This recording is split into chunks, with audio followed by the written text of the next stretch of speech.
students, welcome to this Standard 8 English session. How are you? Have you read the story which we have seen in the last period? Very interesting story, isn't it? The Song of Songs. Yes, it is about Tansen and his guru Sant Haridas and Emperor Ashok. What have you understood about this story? What a lesson we can say, what thinking is aroused in your mind after reading the story? That the thing which is great, it is related with God. If someone believes in God, then and then only his art or whatever he will learn, that thing, that art or that knowledge is great, because it has the reference with God. Your emotions, your talent must be related with God. ज्याला आपण असं म्हणतो की ईश्वराशी related जी पण गोष्ट आहे, मग ते आपले विचार, आपली बुद्धी, आपल्या भावना, फिलिंग्स जे पण असेल ते आपण ईश्वराला साक्षी ठेवून जर केलं तर ते सत्य असतं आणि ते ग्रेट असतं. Whatever is divine, it is great. म्हणूनच म्हटलेलं आहे सत्यम शिवम सुंदरम.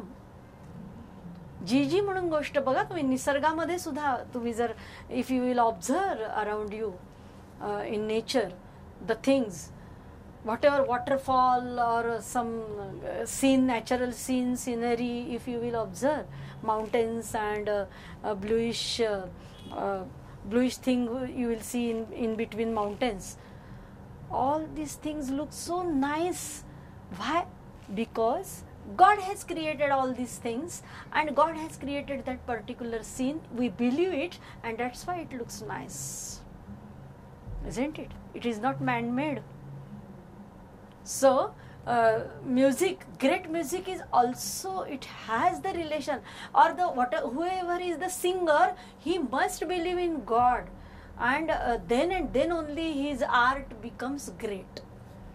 कारण काय, ईश्वराला साक्षी मानून एखादी गोष्ट जेव्हा आपण करतो मनापासून, त्या कलेचा, विशिष्ट कलेचा जेव्हा आपण सराव करतो, रियाज करतो, ध्यास घेतो, त्याच्यामध्ये आपली प्रगती करतो, पण ईश्वरार्पण बुद्धीने करतो आणि म्हणून आपल्यामध्ये अहंकार निर्माण होत नाही आणि म्हणून ती जी काय सादरीकरण त्या कलेचं होतं ते ग्रेट ठरतं.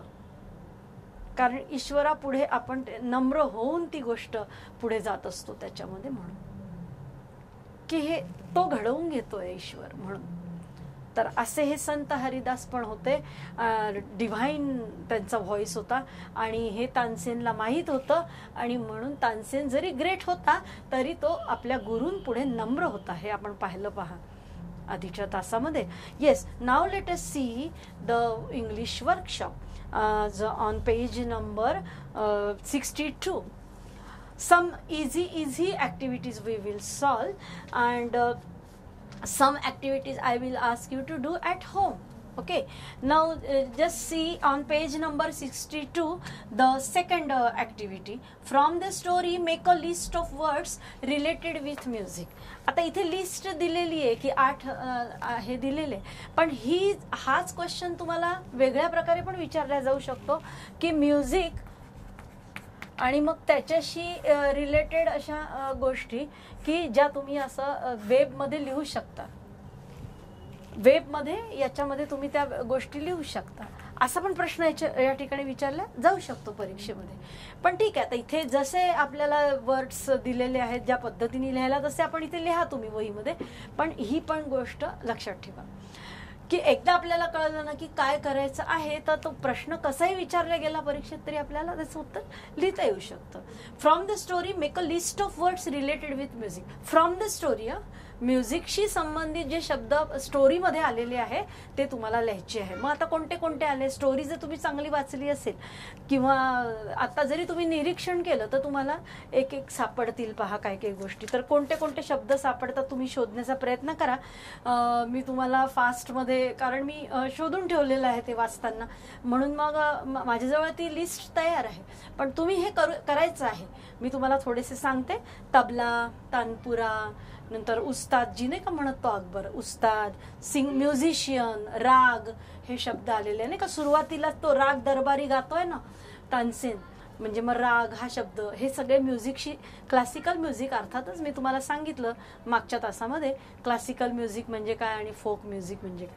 तर मग राग, व्हॉइस, सिंग, उस्ताद, म्युझिक टीचर, तानसेन, संत हरिदास हे गायकच होते ना, गायक, त्याचे गुरु, ते गुरु म्हणजे गायकच असणार ना. तर हे सगळे शब्द म्युझिकशी रिलेटेड आलेले आहेत स्टोरीमध्ये. Okay, so you make a list. Then second activity, what can we say? Who said to whom and when and why. तर ठीक आहे, ज्या जास्ती आधी इम्पॉर्टंट मला आधी वाटतात आहे की ह्या आधी तुम्हाला कळल्या पाहिजे त्या मी आधी घेते, आणि मग हे हू सेड टू हुम म्हणजे कोण कोणास म्हणाले, हे it's quite easy activity. If we will get time then we will cover it, but you try to do at home. Okay, now the fourth activity, match the sentences with their types. Match the sentences with their types. Or may I take one, who said to whom and when and why. एक सांगू का तुम्हाला मी, त्यातला एक सांग तेव्हा हवं तर. Then I must have him sing in my court. मग हे कोण म्हणाला, then I must have him sing in my court, माझ्या दरबारामध्ये तो आलाच पाहिजे आणि गायलाच पाहिजे. कोण म्हटलं असेल सांगा. येस, एम्परर अकबर हे म्हटलं असेल हे वाक्य, म्हणजे म्हटलं आहे स्टोरीमध्ये. कोणाला म्हटलं आहे, to whom, Tansen. And when and why, तर मग केव्हा म्हटलेलं आहे तर ते तुम्ही स्टोरीमध्ये शोधायचं, की जेव्हा तो म्हणतो ना तानसेन की त्याने तो गातो, मग अकबर त्याला म्हणतो खूपच सुंदर, इतकं सुंदर गाय कोणीच गात नाही, इतका चांगला आवाज कुठेच नाही आहे जगामध्ये. तर मग तेव्हा म्हणतो की नाही आहे, मला नाही वाटत तसं की माझा आवाज इतका चांगला आहे, माझ्यापेक्षाही चांगला आवाज आहे असं तो सांगतो. त्यावेळी मग हे अकबर हे वाक्य म्हणतो. मग या पद्धतीने तुम्ही शोधून काढू शकता की कोण कोणास म्हणाले, हू, हुम अँड व्हेन. तर आता आपण match the sentences with their types हे बघूया आधी. Match the sentences with their types. मग आता तुम्हाला, do you remember in my some 2-3 before lectures, I taught you one thing, one question tag. In language study I taught you question tag, or English workshop I think question tag was one topic and another was types of sentences. आठवतं का तुम्हाला, kinds of sentences, वाक्यांचे प्रकार शिकवले होते मी तुम्हाला मागच्या एका तासामध्ये इंग्लिश वर्कशॉपमध्ये. आणि त्याचं मॅच करायला पण तुम्हाला मी ते होमवर्क दिलेलं होतं. मग आता इथे त्याच टाईपचं एक तुम्हाला ॲक्टिव्हिटी करायची आहे, ही पेज नंबर 62 वरची. काय तर सेंटेन्सेस अँड देअर टाइप्स. तर I don't write the complete sentence here, only I will write down the type of sentence. Do you remember which types we have learned. कोणते कोणते वाक्यांचे प्रकार आपण शिकलेलो आहे. One is assertive or statements, ज्याला आपण विधानात्मक वाक्य म्हणतो, साधं विधान, S+V+O पॅटर्न. त्याच्यानंतर सेकंड टाईप कोणता पाहिलेला आहे आपण, इंटरोगेटिव्ह, म्हणजे काय, क्वेश्चन्स, प्रश्नार्थक वाक्याचा एक प्रकार पाहिला आपण. त्याच्यामध्ये 2 टाईप्स सांगितले मी तुम्हाला, एक म्हणजे WH क्वेश्चन आणि दुसरा म्हणजे व्हर्बल क्वेश्चन किंवा yes no type question. Do you remember, आठवत आहे ना तुम्हाला. त्याच्यानंतर तिसरा कोणता प्रकार पाहिलेला होता आपण सांगा. Yes, do you remember. Third imperative type, म्हणजे आज्ञार्थी वाक्य की ज्याची सुरुवात कशी असते, with verb, it start. imperative type of sentence, or some kind of order is there, some kind of request is there, advice is there. Stop this, please do this, please bring me, like this. Shut the door, order is given, like that. That is imperative type. And one more last, fourth type we have learnt, that is exclamatory, ज्याला उद्गारवाचक वाक्य म्हणतात. तो एक प्रकार पाहिला. तर so do you remember these 4 types of sentences. Read them again and again so that it will be memorized. Okay, लक्षात राहील तुमच्या. ते पुन्हा पुन्हा जेव्हा आपण करतो एखादी गोष्ट तेव्हा ती लक्षात राहते. मग वाचायचं, पुन्हा पुन्हा लिहून पाहायचं, ॲक्टिव्हिटीज करायच्या, म्हणजे मग ते लक्षात येतं. So assertive, interrogative, imperative and exclamatory. So remember, and these names are given here, types, but you must be able to select or give the proper name or name of type of sentence to proper sentence. तुम्हाला ते या वाक्याचा प्रकार ओळखता आला पाहिजे, हे महत्वाचं आहे. तर बघा मग first sentence, sentences are given. I am not going to write the sentences, only the name of sentence type. Okay, so just see orally the sentences on page number 62. What is the first sentence? What has happened to you? Here you will write in your notebooks sentences. Okay, and here you will write the types. So suppose you have written this first sentence here, first sentence, then you suppose it will come in 2 lines. Okay, does it matter? 2 lines मध्ये जरी आलं तुमचं ते वाक्य तरी काही हरकत नाहीये. मग जिथे ही दुसरी लाईन संपली त्याच्या पुढे तुम्ही असा एरो दाखवायचा आणि मग तिथे टाईप लिहायचा. So what will come for the first sentence? What has happened to you? Question mark is there. What WH word is there? So what type of sentence it is? I just told you. Yes, correct, interrogative. त्याला काय म्हणतो आपण? प्रश्नार्थक वाक्य, interrogative. Interrogative बरोबर आहे, ओळखता येतं आता आपल्याला. WH असो की व्हर्बल असो, पण तो इंटरोगेटिव्ह टाईप आहे ना, प्रश्नार्थक वाक्य आहे ना ते. Yes. Next, I am long past the age for singing. Full stop is there. So what I told you, how to understand, that is statement, simple statement is there, that is called as assertive. Second type of sentence is assertive. Assertive. Then third sentence, what type of sentence it is? Wonderful. Mark of exclamation is there. So what type of sentence is it? Exclamatory. Exclamatory. Then fourth one, no, not even then. Again mark of exclamation. So again exclamatory. And take me to him. It starts, the sentence starts with verb. क्रियापदाने ज्या वाक्याची सुरुवात होते त्याला आपण काय म्हणणार आहे? Imperative, म्हणजे आज्ञार्थी वाक्य. So will you be able to do it? So do and write the types of sentences. Simple activity. So 2 activities you have done, 2 or 3, particularly second activity, and just now we have seen that is fourth activity you will write in the notebook. Then see on page number 63, fifth activity, make as many words as you can from the word exasperated. Make as many words as you can from the word exasperated. म्हणजे काय?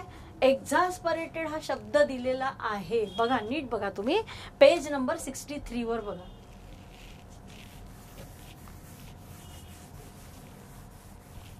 एक्झास्परेटेड,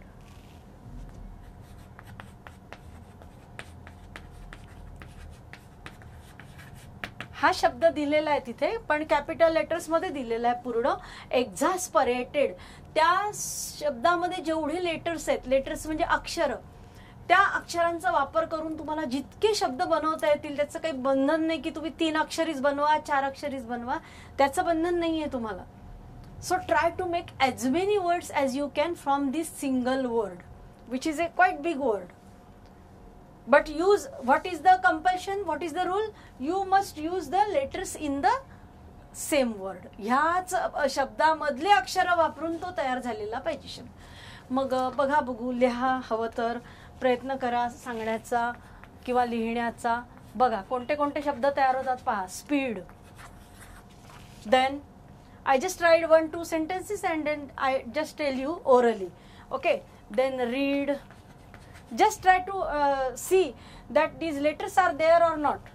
ते आहे की नाही ते बघण्याचा प्रयत्न करा. Speed, read, then trap. Third is trap. Like this you will write down. Fourth one I write here, fourth, fifth and sixth. Just try to think and try to tell also. Ear, eat, then tea, see. सोपे सोपे पण शब्द तयार होतात आहे पहा. T, C, C चे दोन तयार होतात आहे. SEAC म्हणजे समुद्र किंवा सागर आणि SEEC म्हणजे पाहणे, क्रियापद. हे दोन्ही शब्द त्यातनं तयार होत आहेत. रेट, त्याच्यानंतर ट्री, रॅट, डिअर, डिअरचे दोन शब्द तयार होतात आहे. DEER, डिअर म्हणजे हरिण आणि DEAR, डिअर म्हणजे प्रिय. त्याच्यानंतर डेट, DATE, डेट. असे सर्व शब्द त्यातनं तयार होतात आहे. एक्झास्परेट. ही ऍक्टिव्हिटी तुम्हाला आली पाहिजे. प्रयत्नांनी, सरावानी ती आपल्याला करता येते. बरोबर. तुम्ही you write down in your notebook. Okay. नाव we will see just 2 activities now on page number in our previous lessons. That activity is there. See on page number 52. Just see in your textbook, page number 52.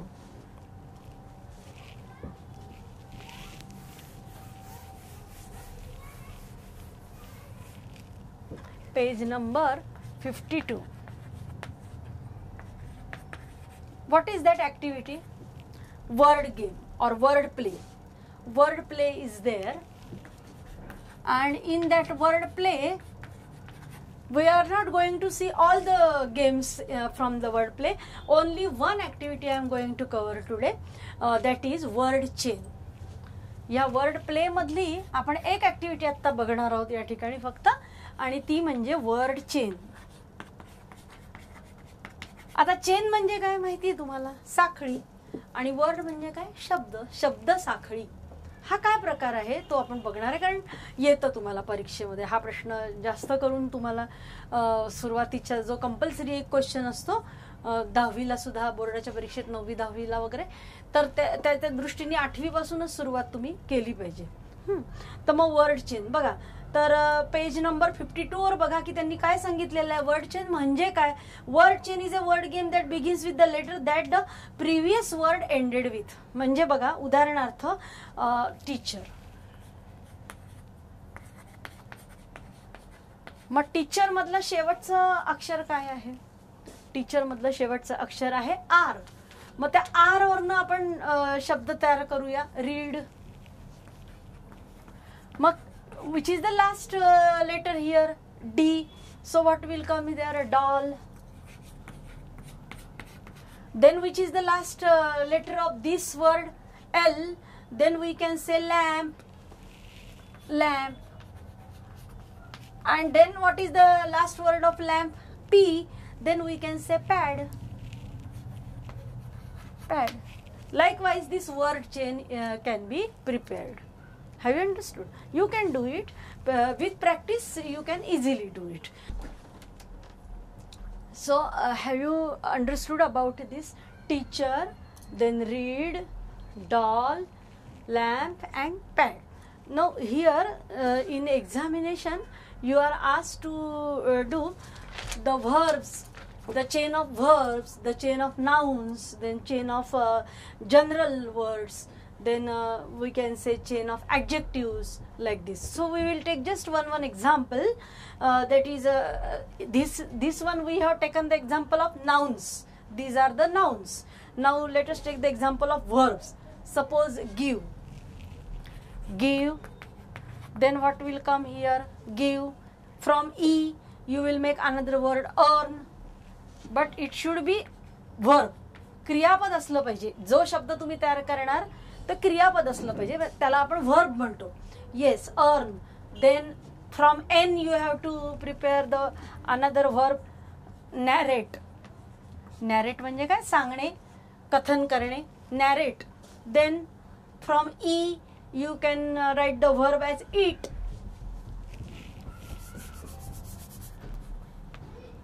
Eat. Eat म्हणजे खाणे, माहिती आहे तुम्हाला. Then from T, one verb you have to make. What will you do? Take. Take म्हणजे घेणे. Like this you will make the word chain. Very easy. Word chain सोपी आहे करायला, काही एवढं कठीण नाही आहे, not so difficult. So then adjectives, we just for example I am taking one word chain. Adjectives, word chain of adjectives. Suppose good, then from D what will you write? Adjective. Dear. Then from R raw. Adjective म्हणजे काय? विशेषण. विशेषणांची साखळी तयार करायची आहे तुम्हाला. Raw. Then from W white. Then from E, the letter E, you have to make the adjectives. Easy. E, from E, easy. Have understood? Then general means they may be nouns, verbs or adjectives. General words. Man. What will come the next from N? Which another word you can write in this word chain? Neat. Then tell. Then from L, late and evening. Late, and from E, evening. So have you understood about the word chain? Can we do more? See on page number 58. Just open page number 58 in your textbook. There are some examples here. There is one activity, 6th activity, in which a word chain is asked. Complete the word chain. So that we will see and then we will stop. So today what we have learned, just remember, we have seen word chain. We are completing now word chain, and then words related with music from the Song of Songs, about Tansen story, and then make as many words as you can from one single word. एका शब्दामधून अनेक शब्द बनवा, ही एक activity आपण शिकलो. त्याच्यानंतर स्टोरीशी संबंधित जी activity होती की म्युझिकशी रिलेटेड शब्दांची लिस्ट करा, तर ते कसं वेबमध्ये पण विचारलं जाऊ शकतं हे पण मी तुम्हाला सांगितलं.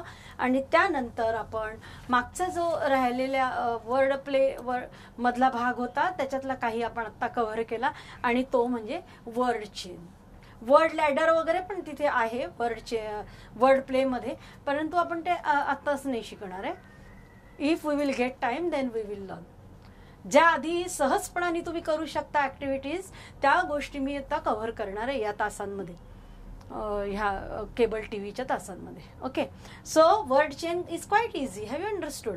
So let us complete on page number 58 the word chain.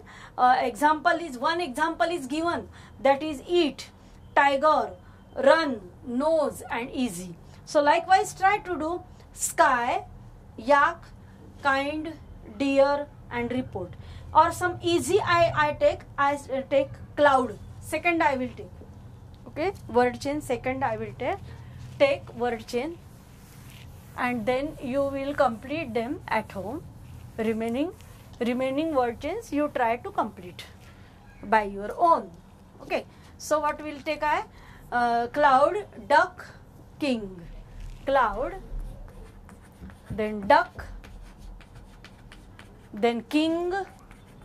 See, last word, you have to make the word from the last word, last letter of the word which you have prepared. Cloud, then which is the last letter D. Duck, then K, king. Then from G, any word you can do from G. Gun, and from N you can write nose also, nose, or naughty, whatever you can write down.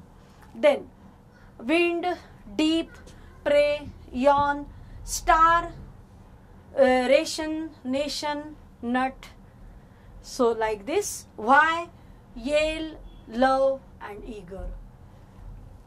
Like this the word chain you will try to do.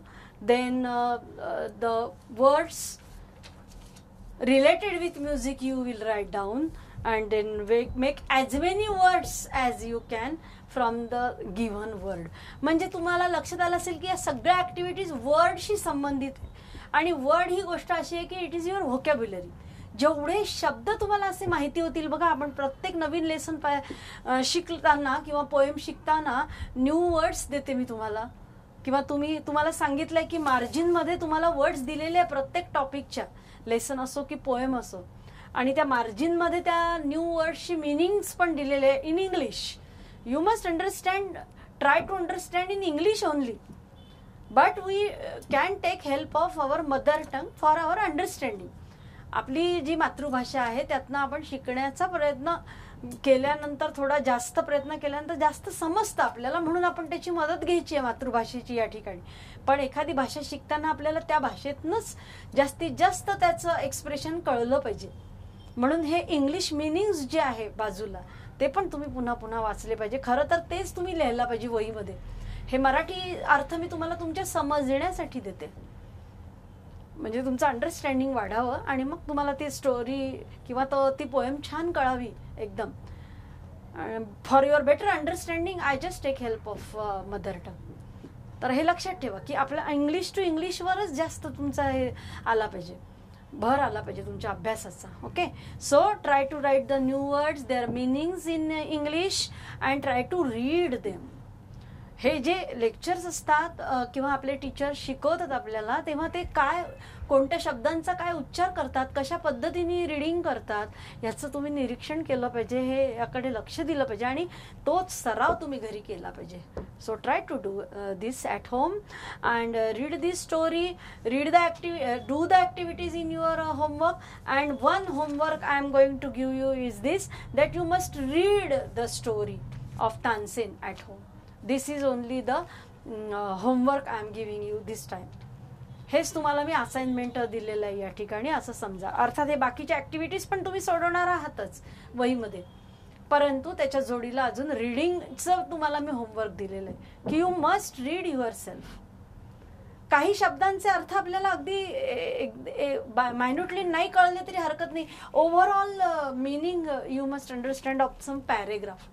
Because the unseen passages are there, you must understand the general meaning of that passage when you read it fast.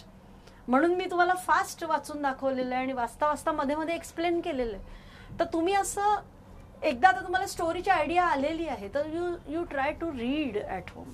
तुम्ही स्वतः करून पाहिलं पाहिजे, वाचून पाहिलं पाहिजे. Okay, so shall we stop here about this song of songs activities we have taken, and remaining part of activities you must do at home and you read the story. Then next actually some activities in English workshop I have not taken. After completion of our lectures in the last lectures we may cover them, whatever part is left. Okay, appreciation of the poem or some clause. Here it is on page number 60 through 63, clauses are given here. We will take it if we will get the time. Now let us stop here, and in our next lecture we will see unit 3.3, that is again the poem. There are so many poems in your textbook. So shall we stop here? Okay, see you then in the next lecture, unit 3.3, truth.